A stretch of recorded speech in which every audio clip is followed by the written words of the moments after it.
Hay momentos en la vida en los que sientes que tú si te escapa de las manos, como si caminaras por un pasillo oscuro sin encontrar la salida.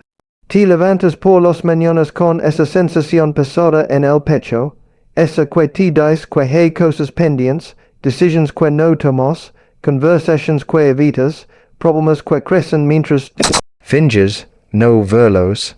Why lo curioso es que no quieres ordenar tu vida, es que la sola idea de enfrentarte es desorden te agota antes de empezar, porque has intentado antes muchas veces, why siempre termina igual, con promesas incumplidas, con frustración, con la sensación de que cambia dul de mes. Yodo y que tal vez sea más fácil quedarse en el caos conocido que arriesgarse a un orden nuevo. Pero hay algo que necesitas entender hoy, algo que puede cambiar tu forma de ver este proceso. Poner tu vida en orden no tiene por qué ser un acto de sacrificio heroico ni una batalla contra ti mismo. No se trata de sufrir, ni de castigarte, ni de convertirte en alguien que no eres. Se trata de algo mucho más simple y profundo. Se trata de recuperar el control de tu propia existencia, de la importancia de un orden mental dejar de vivir en automático, de reconocer que mereces una vida que tenga sentido para ti, no para los demás. Why para eso existen estrategias psicológicas concretas, reales, que puedes empezar a aplicar hoy mismo sin necesidad de esperar al lunes perfecto o al momento ideal que nunca llega. La primera estrategia es aprender a identificar a que es realmente importante para ti, no lo que debería ser importante según otros. Porque muchas veces el desorden de tu vida no viene del caos externo, sino de que estás persiguiendo metas que no son tuyas, que te impusieron, que aceptes sin cuestionarlas. Piensa por un momento en cuántas de las cosas que haces cada día responden a tus valores genuinos y cuántas las haces porque crees que deberías hacerlas, porque alguien espera que los hagas, porque te da miedo decepción, no o quedar mal. Hay personas que viven toda su vida ordenando prioridades que nunca fueron suyas, llenando agendas con compromisos vacíos, cumpliendo expectativas ajenas, mientras sus propias necesidades se quedan en el último lugar de una lista interminable. Y luego se sorprenden de sentirse cansados, de no encontrar motivación, de levantarse cada mañana preguntándose, ¿para qué todo esto? No, es que seas perezoso ni que te falta disciplina, es que es imposible sostener con entusiasmo una vida que no refleja quién es realmente. Entonces, antes de hacer cualquier plan, antes de escribir cualquier lista de tareas, necesitas sentarte contigo mismo y preguntarte con honestidad brutal, ¿qué es lo que verdaderamente valoro? ¿Qué es lo que me importa cuando nadie me está mirando? ¿Qué es lo que haría incluso si nadie me aplaudiera por ello? Y desde ahí, desde esa claridad incómoda pero liberadora, empiezas a construir tu orden. Un orden que no sea una cárcel de obligaciones, sino una arquitectura que sostenga lo que amas. Esto significa hacer un trabajo profundo de autoconocimiento que muchos evitan porque implica confrontar verdades incómodas. Tal vez descubras que el trabajo que tienes no te gusta en absoluto, pero lo mencionas porque tus padres te dijeron que era una buena opción. Tal vez te des cuenta de que estás en una relación que ya no te nota, pero sigues ahí por miedo a la sol, o porque invertís tanto tiempo que abandonarla te parece un fracaso. Estrategia #1. Clasifica tus prioridades tal vez reconozcas que posas tus dias hashen, do cosas que otros valoran, pero que a ti digan vacío como si estuvieras viviendo la vida de alguien más. Y cuando estas verdades emergen, duelen, porque te obligan a ver cuánto tiempo has estado perdido. Cuánta energía has gastado en direcciones equivocadas, pero también es el inicio de algo nuevo. Porque solo cuando sabes que es lo que realmente quieres, puedes empezar a reconstruir una vida que valga la pena vivir. No se trata de ser egoísta ni de ignorar tus responsabilidades. Se trata de ser honesto contigo mismo sobre que le da sentido a tu existencia, que te hace sentir vivo, que te permite dormir tranquilo por las noches, sabiendo que estás siendo fiel a ti mismo. Y una vez que tienes esa claridad, aunque sea parcial, aunque sea imperfecta, todo cambia, porque ahora tus decisiones no son aleatorias, tienen dirección, tienen propósito. Sabes a que decir que sí y a que decir que no, porque tienes un criterio interno que te guía no solo las opiniones de otros o las expectativas sociales. La segunda estrategia es aceptar que no puedes controlarlo todo y que intentarlo solo te desgasta. Vivimos en una cultura obsesionada con el control, con la idea de que si planificas lo suficiente, si te esfuerzas lo bastante, puedes dominar cada aspecto de tu existencia. Y eso es una mentira que nos venderon y que nos mantiene en un estado constante de ansiedad y fracaso, porque la vida por su propia naturaleza es impredecible.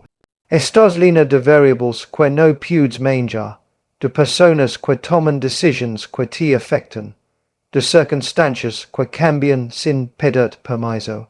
Y mientras más intentas controlar lo incontrolable, más energía desperdicias, más te frustras, más te alejas del tipo de orden que realmente necesitas. El orden verdadero no es rigidez, es flexibilidad inteligente. Es saber distinguir entre lo que está en tu círculo de influencia y lo que no lo está. Es invertir tu tiempo y tu energía emocional en las cosas que sí puedes cambiar y soltar, de verdad soltar los que no. Esto no es resignación, es sabiduría.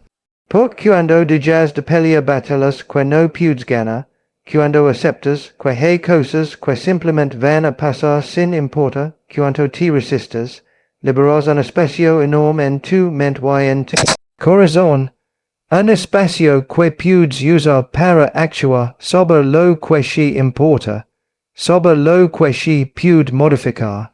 Y ahí es donde empieza el cambio real, no en la fantasía de la estrategia #2, límites psicológicos sonos control total, sino en la aceptación lúcida de tus límites y tus posibilidades. Piensa en cuánta energía gastas tratando de controlar lo que otros piensan de ti, intentando predecir el futuro, preocupándote por cosas que tal vez nunca suceden. Hay personas que viven en un estado permanente de alerta, como si pudieran anticipar cada problema, prevenir cada dificultad, asegurar cada resultado, y lo único que logran es vivir tensos, agotados, siempre preparándose para catástrofes que casi nunca llegan de la forma que imaginan. La ansiedad crónica no es otra cosa que el intento fallido de controlar el futuro, de tener certeza en un mundo que por naturaleza es incierto. Y mientras gastas tu presente tratando de asegurar un futuro que no existe todavía, pierdes la única cosa real que tienes este momento, esta decisión, esta acción que sí está en tus manos. Entonces necesitas aprender a hacer los paces con la incertidumbre, con lo desconocido, con la posibilidad del error y del fracaso, no porque te guste, sino porque es la única forma realista de vivir sin volverse loco. Y cuando aceptas esto, cuando sueltas esa necesidad de controlarlo todo, algo interesante sucede. Empiezas a fluir mejor con la vida, te vuelves más adaptable, más resiliente, más capaz de responder a lo que pasa sin quebrar, cada vez que las cosas no salen como esperabas, y descubres que muchas de las cosas que tanto temías, que tanto querías evitar cuando finalmente suceden, no son tan terribles como imaginabas, que tienes recursos internos que desconoces, que es más fuerte lo que crees, que puedes manejar más de lo que pensabas posible. La tercera estrategia es aprender a decir que no sin culpa, porque mucho del desorden en tu vida viene de haber dicho que sí a cosas que no querías hacer, a compromisos que no podías cumplir, a relaciones que te drenaban, a proyectos que no te interesaban. Y lo hiciste porque te daba miedo decepcionar, porque querías quedar bien, porque no sabías cómo poner límites sin sentir egoísta o cruel. Pero la verdad incomoda es que cada vez que dices que sí, cuando quieres decir que no, estás traicionando a ti mismo. Estás diciendo que las necesidades de los demás son más importantes que las tuyas. Estás enviando el mensaje de que tu estrategia #3, la regla del desapego emocional tiempo no vale, de que tu bienestar es negociable y no lo es. No debería serlo, decir que no es un acto de amor propio, no de egoísmo. Es reconocer que tu energía es finita, que tus días tienen un límite, que cada cosa a la que dices que sí es una cosa a la que le estás diciendo que no hay algo más. Y si no eliges conscientemente que le dices que sí, otros lo elegirán por ti. Te llenarán la vida de sus urgencias, de sus expectativas, de sus demandas. Y tú terminarás viviendo una existencia prestada, una vida que en el fondo no te pertenece. Entonces empieza hoy a practicar el no. No necesitas justificar con explicaciones largas ni con excusas elaboradas. Un no simple, directo, respetuoso, pero firme es suficiente. Y si alguien se ofende porque pones límites, si alguien se aleja porque no puede usar tu tiempo a su antojo, entonces esa persona nunca te valoró por quien eres, sino por lo que podía obtener de ti. Y eso, aunque dura, es una información valiosa que te permite ordenar también tus relaciones. Hay algo muy revelador en observar cómo reaccionan las personas cuando empiezas a poner límites. Aquellos que realmente te quieren, que te respetan, que valoran tu presencia y no solo tu utilidad van a entender. Tal vez les sorprenda al principio porque no están acostumbrados a que les digas que no, pero van a respetar tu decisión. Pueden incluso admirar por finalmente estar cuidando de ti mismo.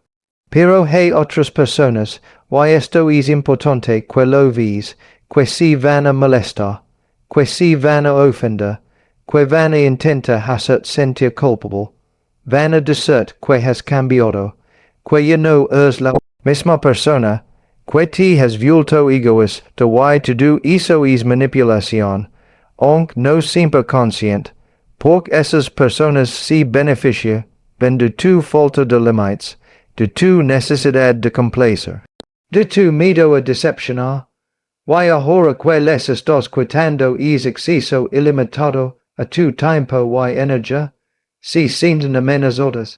No es que tú estés mal por poner límites, isque ellas están incomodas porque ya no pueden aprovechar detalles con la misma facilidad. Y necesitas estar preparado para esto porque va a pasar. Va a haber relaciones que se transforman cuando empiezas a poner límites, algunas para medio y otras que simplemente terminaron.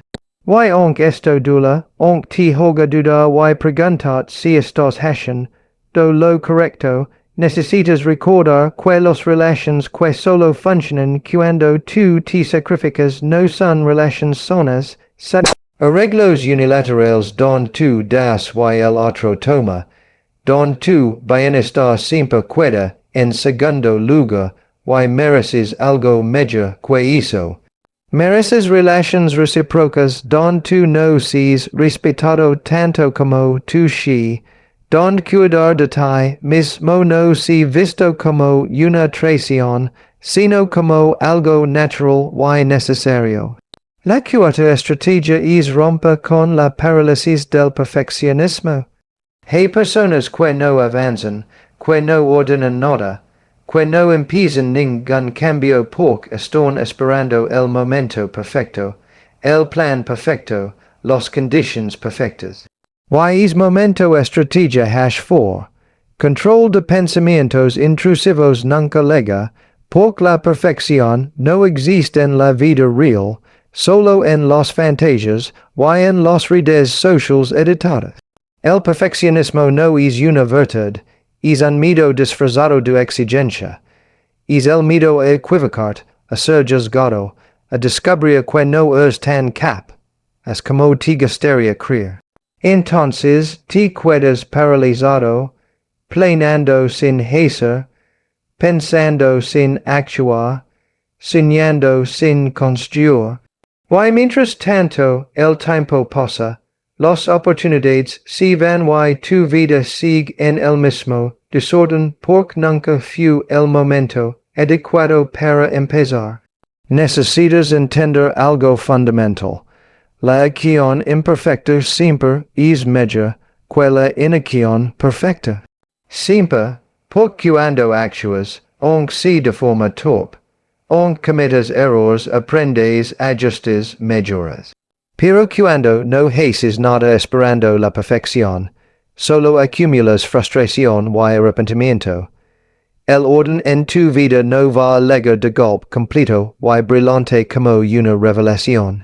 Va a llegar poco a poco con pasos pequeños, con decisiones imperfectas, con avances que a veces parecen insignificantes, pero que se van sumando. Entonces, del permiso para ser humano, para equivocar, para hacer las cosas más o menos bien, en lugar de no hacerlas en absoluto. Empieza donde estás, con lo que tienes, de la forma que puedas y verás que el simple hecho de moverte, de tomar aunque sea una pequeña decisión, ya cambia algo en ti. Ya rompe la inercia del caos. El perfeccionismo también se manifiesta en esa voz crítica interna que nunca está satisfecha, que siempre encuentra algo que está mal, que compara tus pasos iniciales torpes con los resultados finales pulidos de otras personas. Ves a alguien que tiene su vida ordenada, que parece tenerlo todo bajo control, y en lugar de inspirar, te desanimas porque piensas que nunca podrás llegar ahí.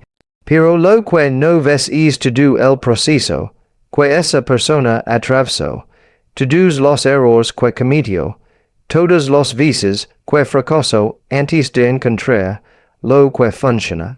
Nadie nace sabiendo cómo vivir bien. Todos estamos aprendiendo sobre la marcha, equivocándonos, corrigiendo, volviendo e intenta.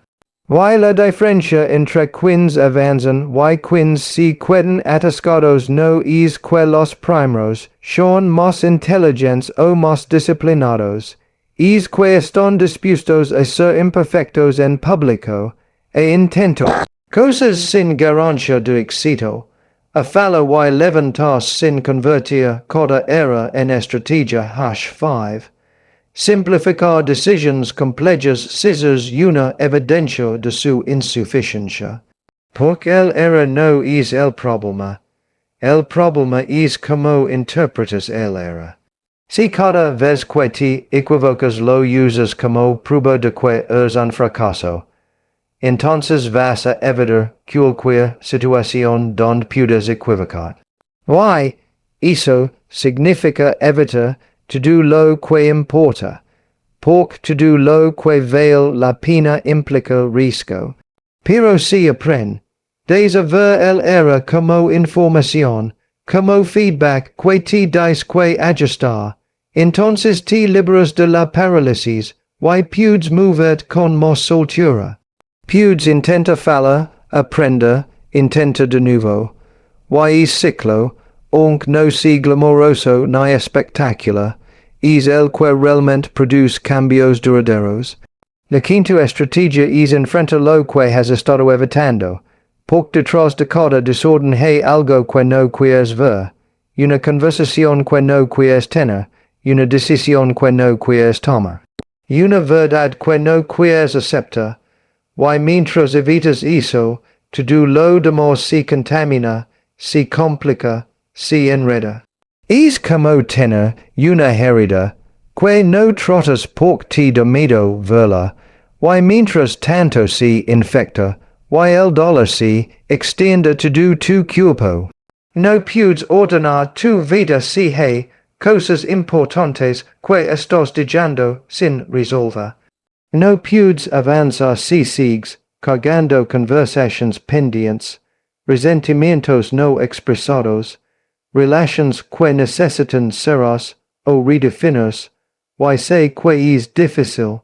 Sé que da miedo enfrentar lo que has estado posponiendo, porque al hacerlo vas a sentir incomodidad, tal vez dolor, quizás vergüenza o culpa, pero también necesita saber que esa incomodidad es temporal mientras que el peso de seguir evitando es permanente, y cada vez más pesado.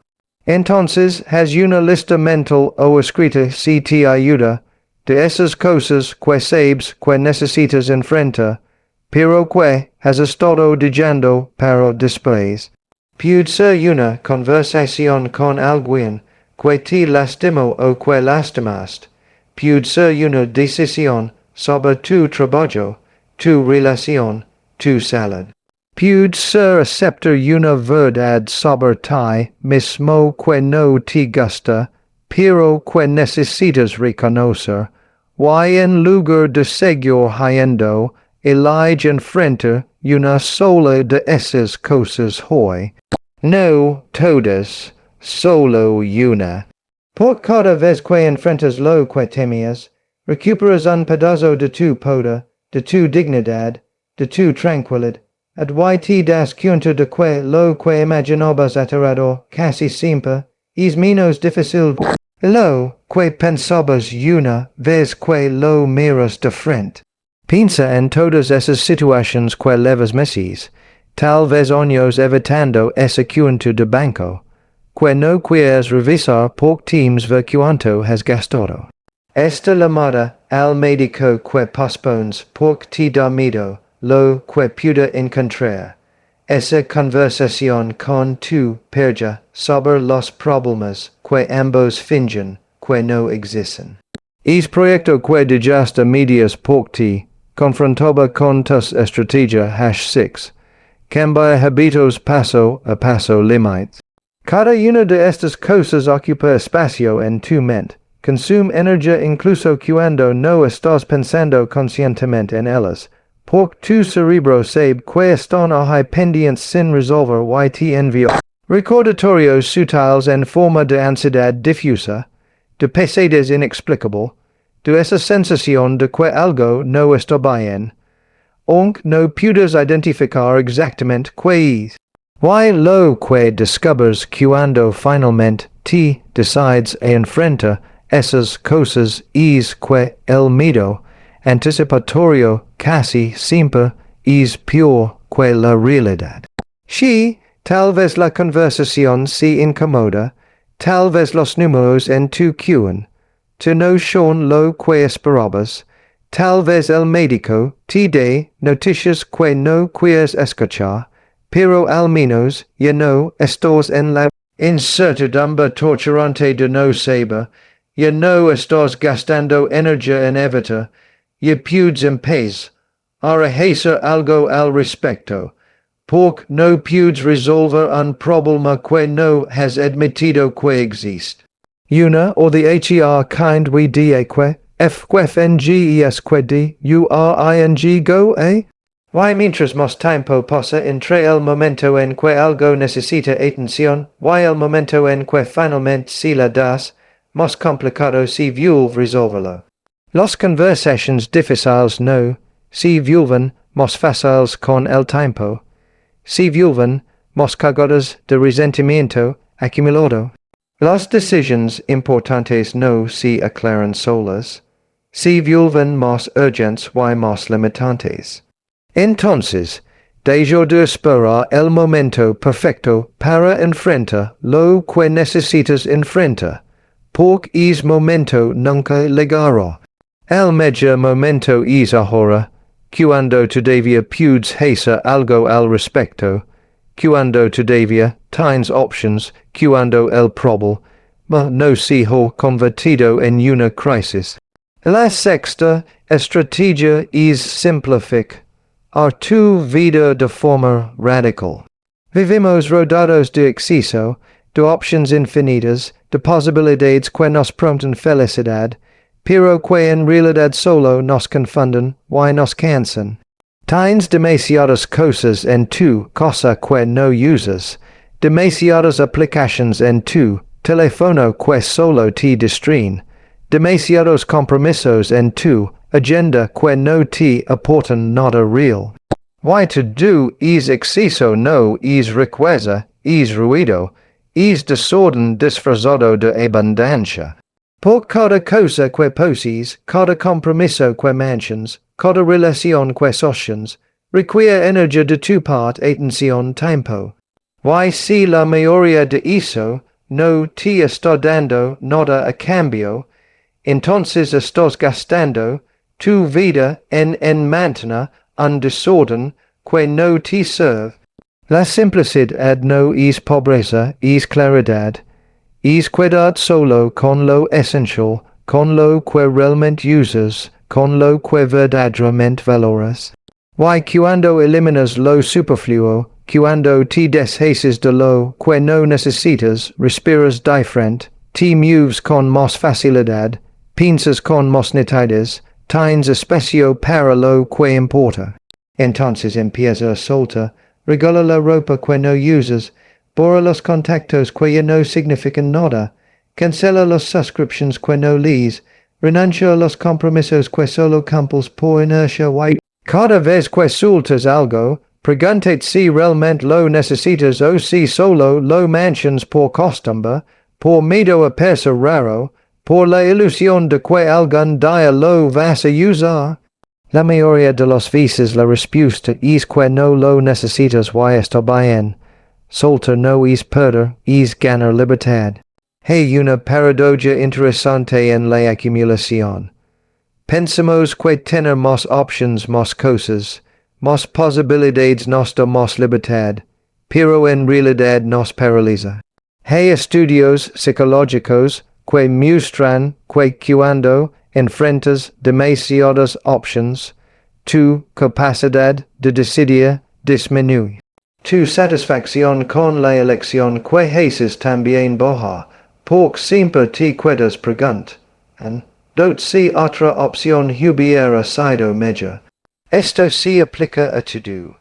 Tienes un armario lleno de ropa, pero cada mañana sientes que no tienes nada que poner porque la abundancia de options te abruma en lugar de liberar. Tienes cientos de contactos en tu teléfono, pero te sientes solo porque ninguna de esas relaciones tiene profundidad real. Tienes acceso a millones de libros, películas, cursos, información infinita. Estrategia #7. Resiliencia ante el caos pero no terminus nota porque siempre hay algo más que captura tu atención. Y en medio de todo este exceso, pierdes de vista lo esencial, lo que realmente importa, lo que te nutre de verdad. La simplicidad es un acto revolucionario en una cultura que te empuja constantemente a querer más, a ser más, a tener más. Es decir, basta, esto es suficiente, yo soy suficiente. Es reconocer que la calidad importa más que la cantidad, que una relación profunda vale más que 100 connections superficials, que una actividad que realmente disfrutas vale más que una agenda llena de cosas que haces solo porque entonces empiezo a eliminar, a reducir, a quedar solo con lo que te suma y no tengas miedo de que tu vida se vuelva aburrida o vacía. Porque lo que descubres cuando simplificas es exactamente lo opuesto. Descubres espacio para respirar, para pensar, para sentir, para estar presente en tu propia vida en lugar de correr constantemente de una cosa a la siguiente sin disfrutar nada. Realmente la séptima estrategia es construir rutinas que te sostengan, no que te esclavicen, porque el orden no es algo que logras una vez y listo, es algo que mantienes a través de hábitos diarios, que te hacen la vida más fácil, no más difícil. Hay personas que asocian las rutinas con aburrimiento, con rigidez, con falta de espontaneidad, pero la verdad es que las rutinas bien diseñadas son las que te dan libertad porque automatizan las cosas básicas y te dan energía mental para lo que realmente importa. Piensa en esto. Cada decisión que tomas durante el día consume energía mental. Desde que desear hasta que ropa poner. Cada pequeña elección te cansa un poco. Y si gastas toda tu energía decidiendo cosas menores, no te queda fuerza para las decisiones importantes. Por eso las rutinas son poderosas, porque convierten las acciones necesarias en automáticas. No tienes que pensar que hacer, simplemente lo haces. Pero cuidado, porque las rutinas también pueden convertirse en cárceles si los construyes desde la obligación y no desde la funcionalidad. La clave es diseñar rutinas que se ajustan a tu ritmo, a tu personalidad, a tus necesidades reales. No copies las rutinas de otras personas solo porque les funcionan a ellos. Experimenta, prueba, ajusta y sobre todo sé flexible. Una rutina que te funciona hoy puede no funcionar en 6 meses porque tu vida cambió y está bien modificarla, adaptarla, incluso abandonarla si ya no te sirve. El orden no es rigidez, es coherencia con lo que necesitas en cada momento. Las mejores rutinas son aquellas que casi no sientes como rutinas porque se han integrado tan naturalmente en tu vida que las haces sin esfuerzo. Pero luego hay requiere un proceso de prueba y error, de entender que funciona para ti, que no. Tal vez eres una persona que funciona mejor con mañanas estructuradas y tardes flexibles o al revés. Tal vez necesitas rutinas más específicas para algunas áreas de tu vida y total libertad en otras. No hay una fórmula única que funcione para todos y esa es la trampa en la que muchos caen. Intenten seguir al pie de la letra la rutina matutina de algún empresario exitoso o el método de productividad que está de moda. Y cuando no les funciona se culpan, así mismos en lugar de reconocer que simplemente es método no era compatible con su forma de ser. Entonces empieza pequeño, yo con una sola rutina, con un solo hábito que quieres establecer, Pud ser algo tan simple como beber un vaso de agua. Al despertar o leer 10 páginas antes de dormir o caminar 15 minutos al mediodía. Algo que genuinamente te beneficie, no algo que crees que deberías hacer porque otros lo hacen, hazlo durante un tiempo suficiente como para que se vuelva automático, para que tu cuerpo y tu mente lo esperen, lo busquen incluso. Desde ahí, desde esa pequeña victoria, puedes ir añadiendo otras rutinas, otras estructuras que te ayuden a sostener el orden que estás construyendo, pero siempre con la conciencia de que las rutinas están al servicio de tu bienestar, no al revés. El día que una rutina te esté costando más de lo que te está dando, es el día en que necesitas estrategia #8. Autoevaluación y descanso, consciente cuestionarla, y tal vez cambiarla. La octava estrategia, y quizás la más importante, es aprender a ser compasivo contigo mismo en el proceso, porque vas a fallar. Vas a tener días en los que todo se desordena otra vez. Vas a romper tus propios acuerdos. Vas a volver a caer en patrones que creas superdos. Y en esos momentos la forma en que te trates a ti mismo va a determinar si te levantas o te hundes más. Si cada vez que fallas te castigas, te insultas, te llenas de culpa, solo vas a generar más resistencia, más miedo, más parálisis, porque nadie quiere hacer cosas que lo llevan a sentirse mal consigo mismo. Pero si aprendes a mirar con compasión, con la misma gentiles, con la que mirarías a un amigo que está luchando, entonces los errores se convierten en información, no en condenas. Te preguntas, ¿qué pasó? ¿Qué puedes aprender? ¿Qué puedes hacer diferente la próxima vez? Sin drama, sin autotortura.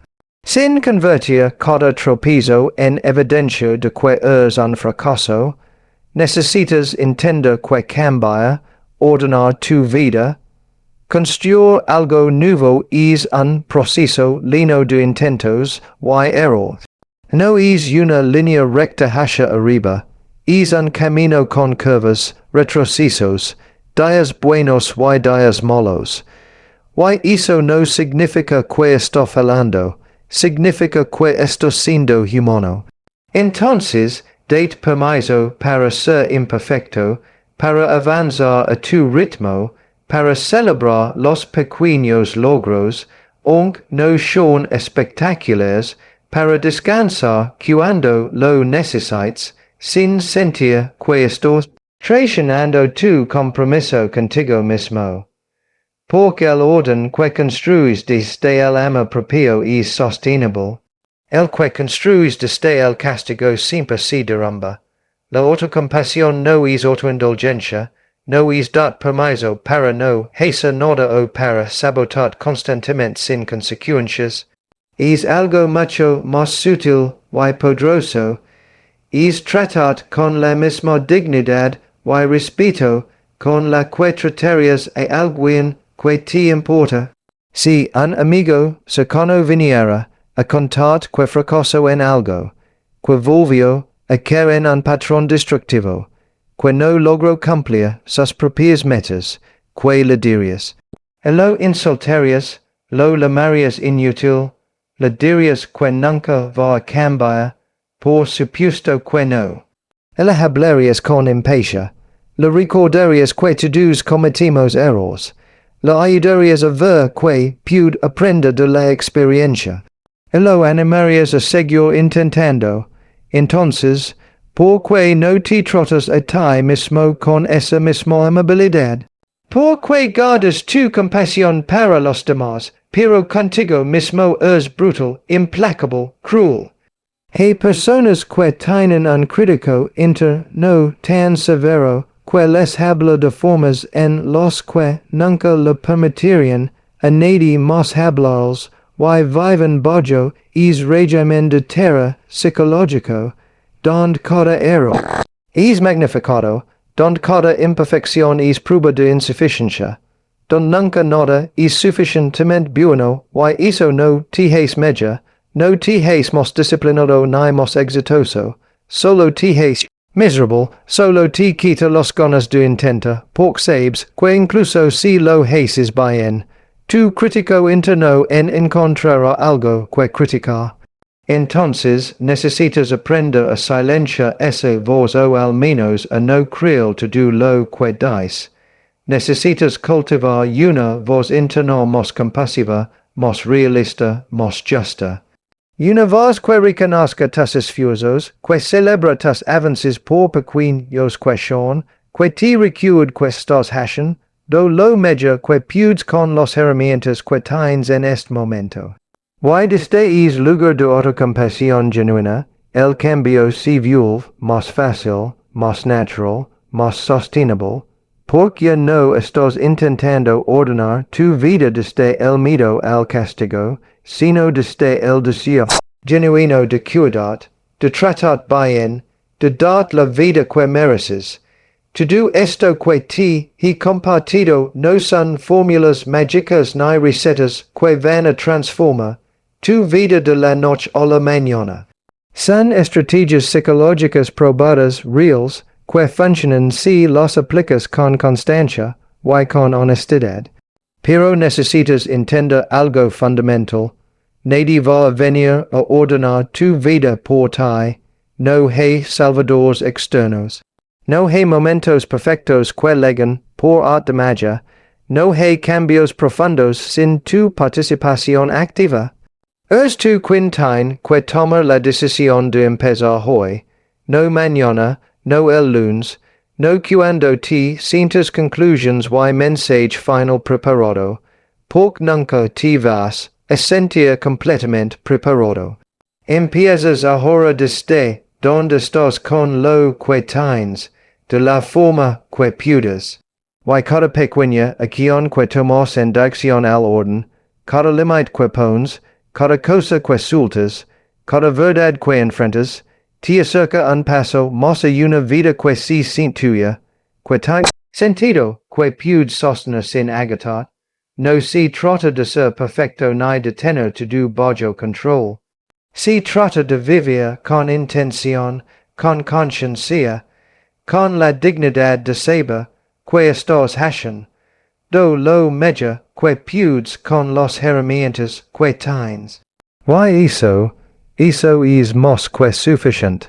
Eso es todo lo que necesitas para empezar a construir el orden que mereces, el orden que te devuelve la paz, el que te permite dormir tranquilo sabiendo que estás siendo coherente con quien eres y con lo que valoras, porque al final poner tu vida en orden no es un acto de disciplina férrea ni de sacrificio heroico.